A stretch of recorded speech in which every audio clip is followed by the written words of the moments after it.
about what happened? Crazy. True crime. We online. Come check us out. Tune in.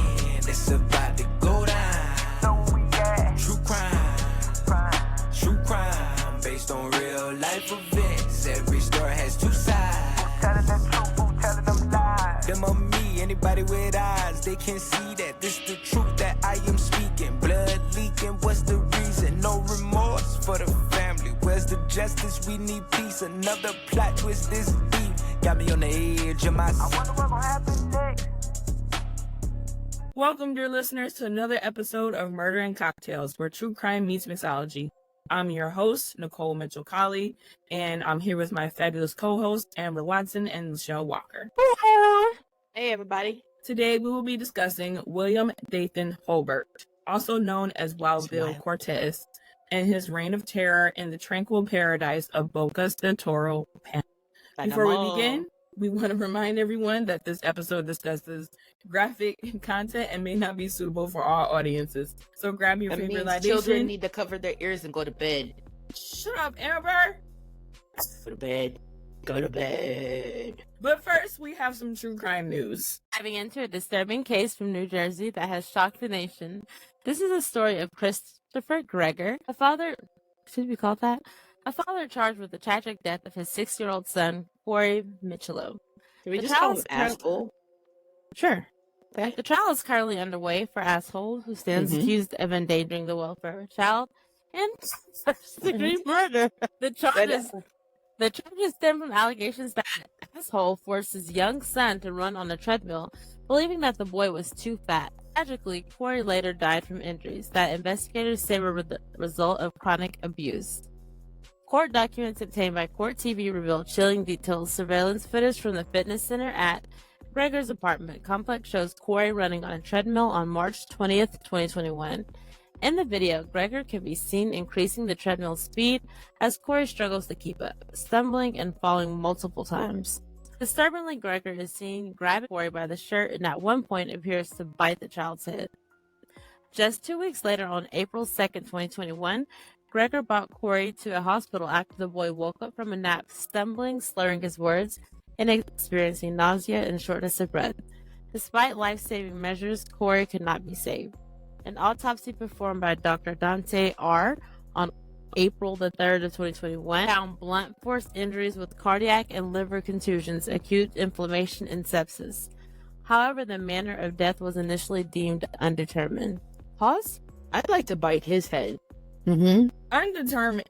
Cause of death, undetermined. It seemed like it was determined to me. Right. Yeah. Yeah. It's all right there. I'm just trying to figure like undetermined, like it was all right there. Mm-hmm. Anywho, Blunt case goes force on. injuries with cardiac and liver right there. Acute inflammation and sepsis. I'm Sepsis? sorry. Sepsis. Yep. Okay. The case took a crucial turn. Did I say it wrong? Yes. It's sepsis. Sepsis. Sepsis. Oh, There you go. jeez. Okay. Hi. The case took a crucial turn in September 2021 when consulting forensic pathologist Dr. Thomas Andrew reviewed the evidence. Dr. Andrew determined the manner of death to be a homicide, citing acute traumatic injury to the heart. Boom. 4 to 12 hours before Corey's death. He also noted signs of chronic abuse, including blunt impact injuries to the chest and abdomen, laceration of the heart, left pulmonary contusion, and liver damage. The evidence points to a pattern of severe and chronic abuse. The injuries sustained by Corey were consistent with repetitive trauma over a period of time. Asshole was initially arrested on July 7th of 2021 for endangering the welfare of a child related to the treadmill incident. However, he was released due to New Jersey bail room reform. It wasn't until March 9th, 2022 that Asshole was arrested again. That's This right. time charged with murder. So, clarification is essential in this complex case. Greger faces 2 separate charges: child endangerment for the treadmill incident on March 20th, 2021, and first-degree murder for the injuries that led to Corey's death on April 2nd, 2021. The prosecution argues that Greger knowingly caused seriously bodily injury resulting in the death of another In response, Gregor's defense team has hired their own forensic pathologist who determined that Corey's manner of death was natural, citing complications from pneumonia. Defense attorney Mario Bellucci emphasized this point in a statement to Court TV, challenging the prosecution's narrative by saying that Corey's death resulted from natural causes, specifically pneumonia. This directly contradicts the claim of abuse and homicide presented by prosecution at the time of Corey's death. His parents shared joint custody.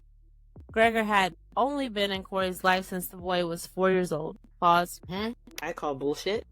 And you know, they pay like a lot of money for these independent forensics. Like, how much money does he have, the dad, to do this? Like, he must feel very. Like he helping them. Well, oh yeah, his mom. She don't like them. Yeah. She don't like boy's mom. She don't like Brianna. That's. Oh, okay. So now you don't like the kid's mom, and now your grandson is dead. That's just wonderful. Probably never liked her. But let's see. Corey's mother, Brianna Mitchell, reported Gregor for abuse over 100 times, but she claims no action was taken. She has since filed a lawsuit against the New Jersey Division of Child Protection and Permanency for failing to protect her son. Good for her. Brianna's heartbreaking testimony and her quest for justice underscore the tragic failures that led to Corey's death.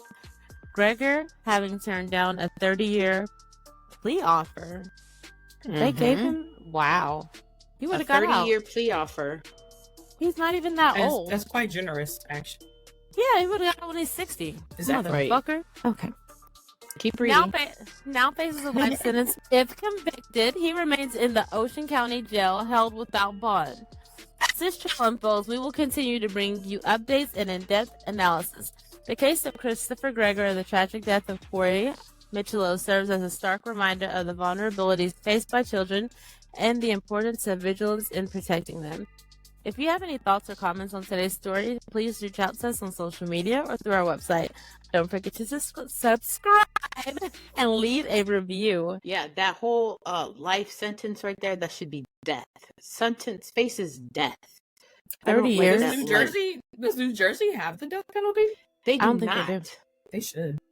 Absolutely. I am 100% for capital punishment. Like, absolutely. What state is it that sounds like? It's Texas. I feel like everybody should be like Texas. If you kill somebody, it's life. In life or the chair. Or whatever they're doing now. Someone still has a gun line.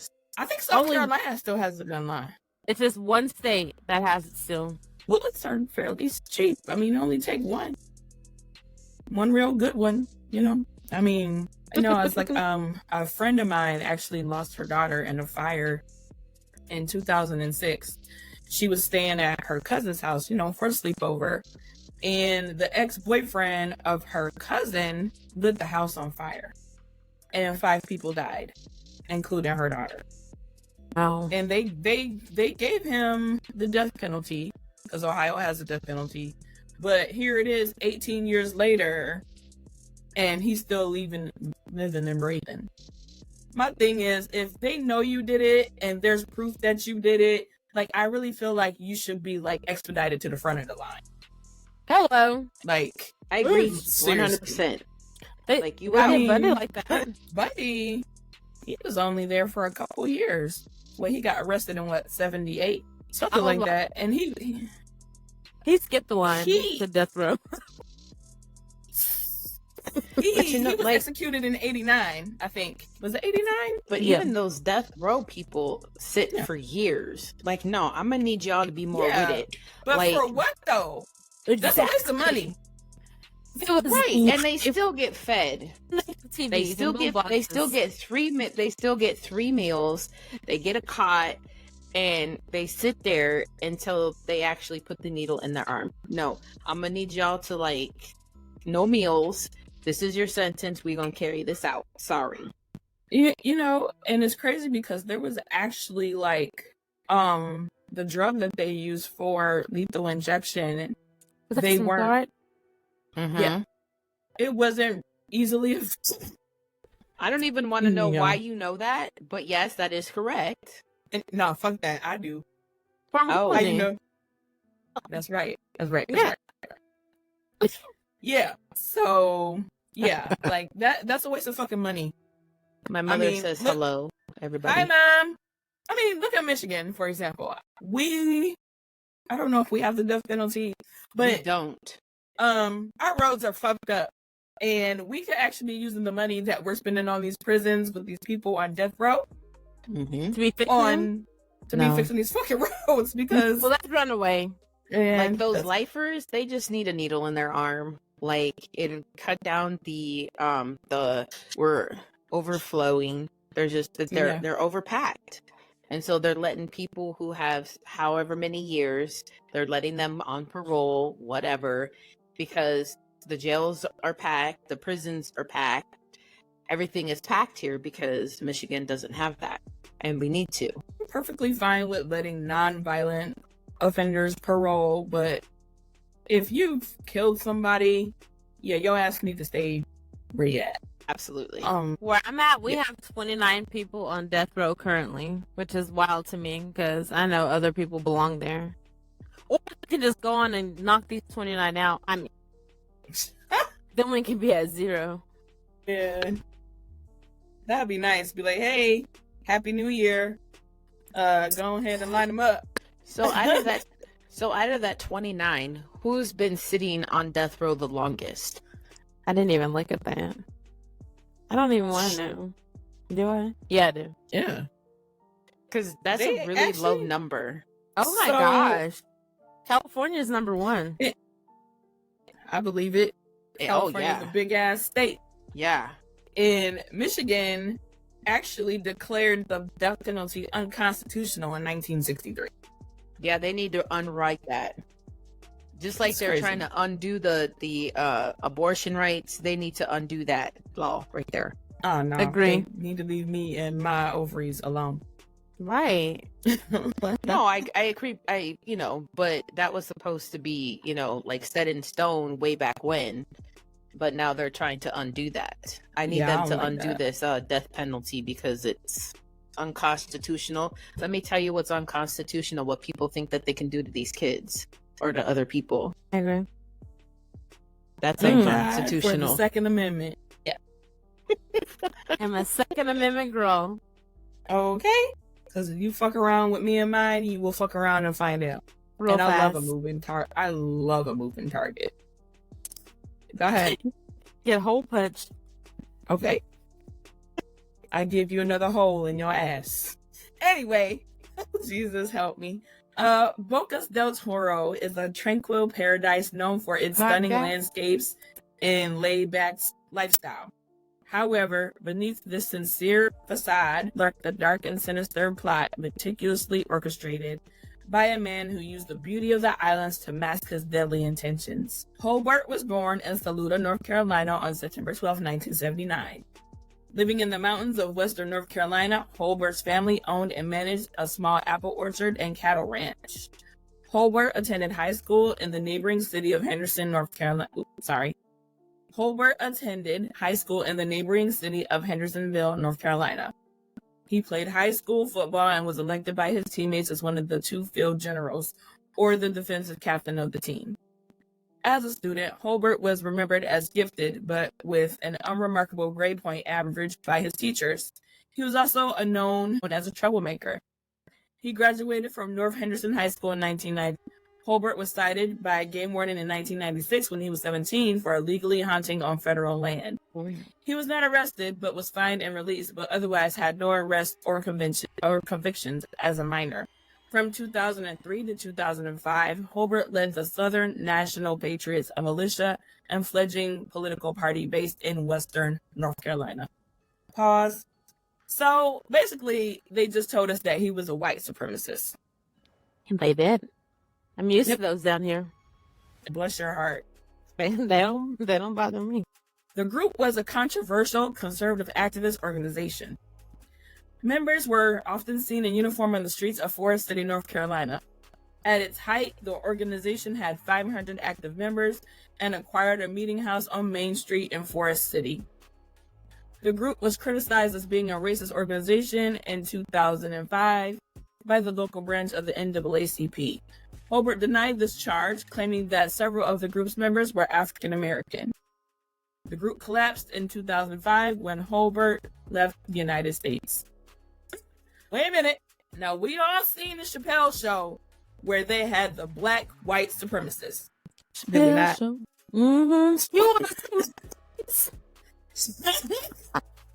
Man, and you know the messed up part, like, that is one of my favorite skits. One of my favorite skits. He divorced his wife of 20 years. Why? He divorced him. No, he did. No, he divorced her. He's like, why? Because she was a nigger lover. It's like, what? Dead. Dead. What, how? Boy, when that dude's head exploded, I died. Anyway, sorry. Let's rewind a little bit and explore how William Dathan Holbert and Laura Reese found themselves in Bocas del Toro. Holbert, like I stated earlier, is a native of Hendersonville, North Carolina. He had a troubled past that was marked by a series of fraudulent activities and a failed marriage. His criminal record was extensive, including the charges of theft, fraud, and a high-speed police chase. Holbert's journey to Panama began after he met Laura Reese at a gym in Asheville, North Carolina. Such a beautiful place. The two quickly became inseparable, and the relationship soon took a dark turn. By 2005, Holbert had divorced his wife, filed for bankruptcy, and was ready to leave his past behind. Together, he and Reese fled the United States, eventually landing in Panama under the assumed identities Bill and Jane Cortez. Bill and Jane. All right, it's time for our favorite segment, Sip and Solve. Grab your shakers and glasses because we're about to mix up a drink that perfectly complements today's mystery, dark twists, and turns. Today's featured cocktail is the Strawberry Pineapple Mojito, courtesy of damndelicious.net. Did I get it? It's damndelicious.net. Well, what's the N for? Because damn has an end in it. Okay. You know how to spell damn? D-A-M.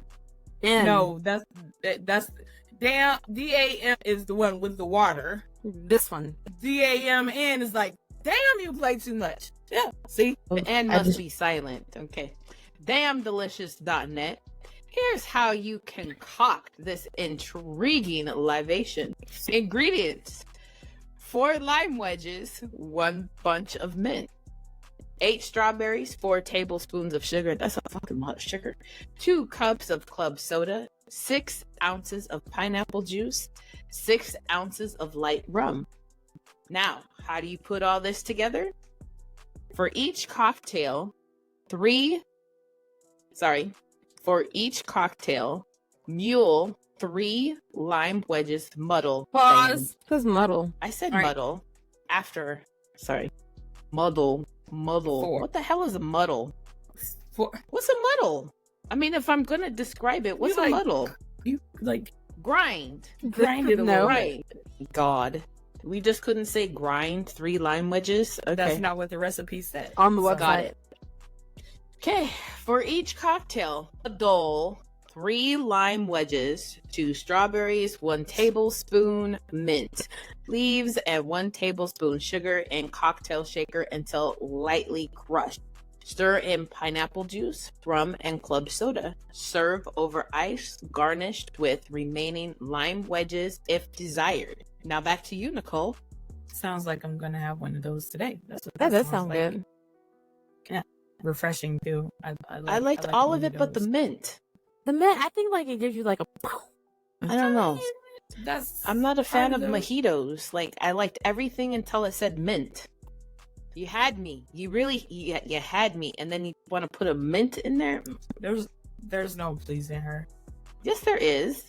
Can No, we make it without the mint? I bet you it's still you good. can make yours without the mint. I bet you it's still tasty. Just give you a bottle of Hennessy. No. Yeah, I'm just giving you a Not bottle of Crown. sponsored. Call it a day. Yeah, Hennessy sponsor is us if actually you want really to. good. So is Crown Apple. I So had is some unbranded Hennessy. coffee. What is this? I had. Did you say unbranded coffee?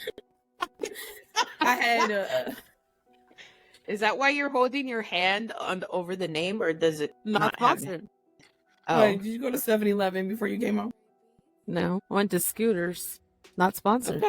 That's not the Scooters. It's like a 7 brew. Yeti branded cup. I can see it. No.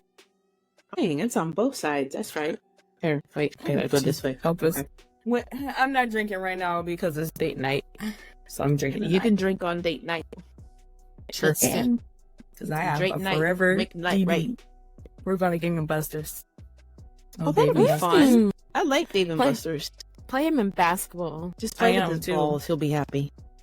He likes when I play with his balls. Anyway, see? I finally came back to the bedroom after like weeks of having this cold and being sick. I'm in there sleeping last night, minding my own black-owned business. And woof, his hand just smacked your face, didn't it? And here comes this motherfucker feeling for me in the bed because, as he says, he can't see me in the dark. He can't. That's what I told him. I said, that's so racist. Did he cop a nice feel? He did. He hit me in the boob. And in turn, I hit him in the nuts. It's like, it's tit for tat. Literally. Right. You hit me in the boob. The fuck? And I You was get booed sleeping. by hit nut. Nut boob. Right. I had just fallen asleep too. Pissed me off. So you didn't do it? But No. what if he hit you in the crotch? It don't hurt as much as getting hit in the balls. That's true. Or maybe he could have patted your crotch instead of smacking your crotch. Probably would have led to, different Yeah, he didn't circumstances. hit me in the box before. The box. The balls. So we Yeah. call it. The That's magic what I box. say at work. Like, me kick such and such in the box if they don't leave the fuck alone. That's what I say. Anyway. Woo. When Bill and Joe Cortez arrived at Bocas del Toro, they presented themselves as successful real estate entrepreneurs. They seemed to fit the mold of, people looking for a new start, but there was always something off about them. From the beginning, the Cortezes were a peculiar pair. His larger-than-life personality and taste for wild parties quickly earned him the name Wild Bill. His behavior was erratic, but his unconventional behavior wasn't enough to raise serious alarm in a community known for its eclectic mix of immigrants. Bocas del Toro attracts all sorts of characters. They have artists, retirees, adventurers, and some people running from their past. Bill's wild antics were just another layer in their colorful community. But the facade began to crack when the Brown family disappeared in 2007. Michael Brown, his wife, and their teenage son were living under assumed names, hiding from a dangerous past in the United States. Holbert saw an opportunity and struck, killing the Browns and taking over their property, which he renamed Hacienda Cortez. So this is fucked up because all his victims he killed with a 38. So from what I understand, he either shot them in the head or he shot them in the neck. Holbert's plan of operation was chillingly calculated. He befriended his victims, gained their trust, and then, when the moment was right, he ended their lives. This pattern continued with Bo Islar and Sherilyn Hughes, both of whom vanished under suspicious circumstances, only to be This pattern continued with Bo Islar and Sherilyn Hughes, both of whom vanished under suspicious circumstances, only to be discovered later buried on Holbert's property. The Jolly Roger Social Club was Bill's way of blending in and standing out at the same time. He used it to scout for his next victims while maintaining an air of legitimacy. It was clever, if not terrifying, strategy. I was just about to join our HOA, but having second thoughts now. See, we don't have one, and I kind of wish we did, because this lady next door to me, there's still leaves in her yard from last fall. Like, she didn't even bother, and she got trees in her driveway. Like, her weeds are that damn high. You can't serve her? They at least come up to my knees. I don't know. I'm about this close to calling the city owner. Because, like, she only cuts her grass, like, maybe 2 or 3 times a summer.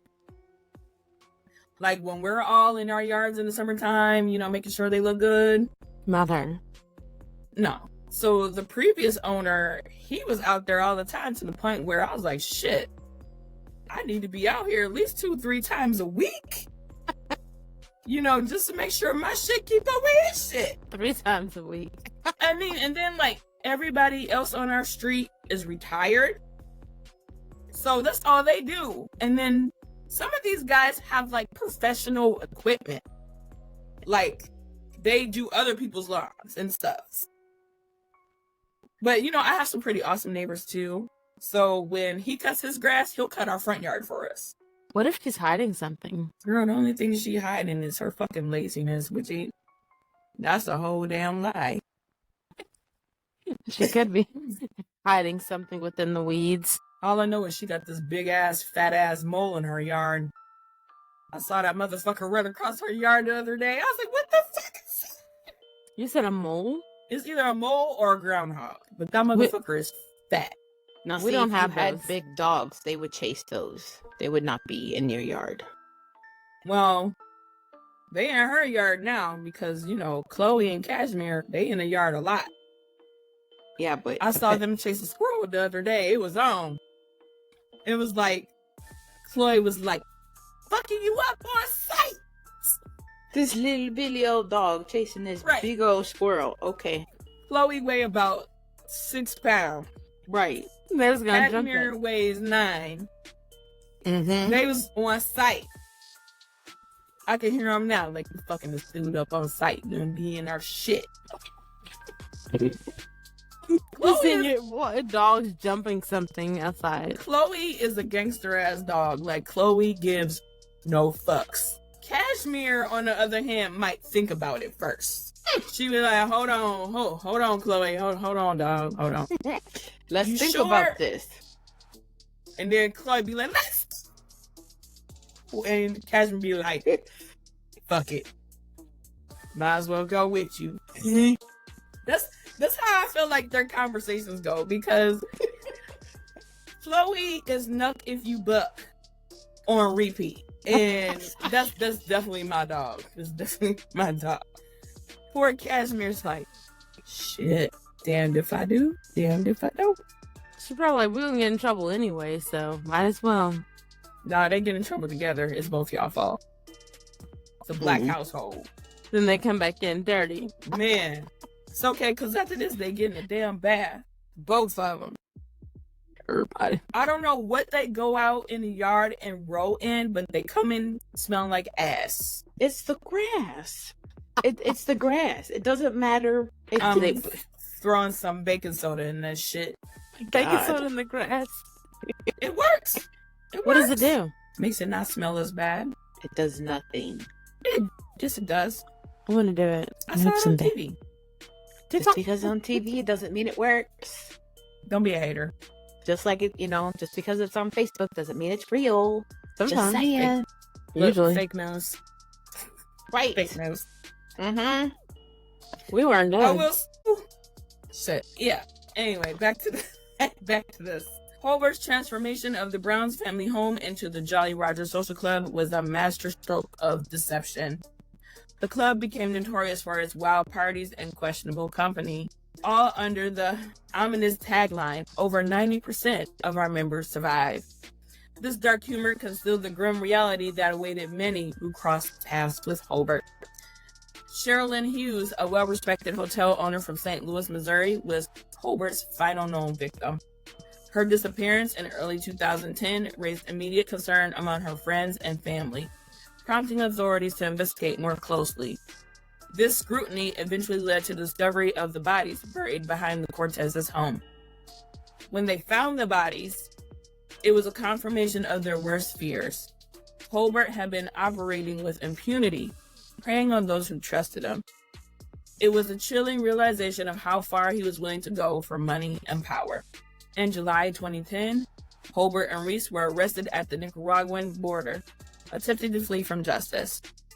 Their capture marked the end of a terrifying chapter in the Bocas del Toro's history. Holbert's confessions revealed the full extent of his crimes, painting a picture of a man driven by greed and devoid of conscience. Despite his confessions, Holbert remained a chilling confidence.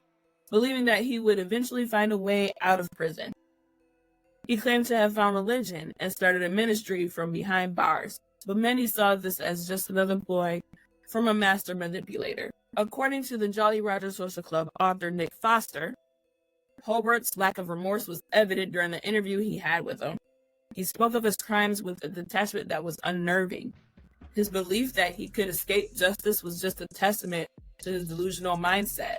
As we reflect on this harrowing tale, it's crucial to remember the lives that were tragically cut short. Michael Brown, his wife and son, Bo Islar, and Cheryl Lynn Hughes. Their stories serve as a sobering reminder that even in paradise, darkness can find a foothold. Bocas del Toro continues to be a place of beauty and tranquility, attracting visitors and immigrants from around the world. However, the shadows of Holbert's crimes linger, a dark stain on the community's history. As we reach the end of this chilling episode of Murder and Cocktails, we want to thank you, our fantastic listeners, for joining us on this journey into the darker side of paradise. The story of William Dathan Holbert, Wild Bill, is a chilling reminder that even the most beautiful places can harbor unspeakable evil. Your enthusiasm for true crime and mixology makes each episode truly special. Before we wrap up, don't forget to follow us on your favorite podcast platform to stay updated on our latest concoctions of crime and cocktails. And of course, share the love by leaving a review. Your feedback keeps the spirits high and the stories flowing. Remember to visit our website, truecrimemeetsmixology.com, for the cocktail recipe of the week, strawberry and pineapple mojito, inspired by today's episode, and to check out our favorite things. Until next time, stay curious, stay safe, and keep those glasses full. Cheers to the mystery that keep us coming back for more.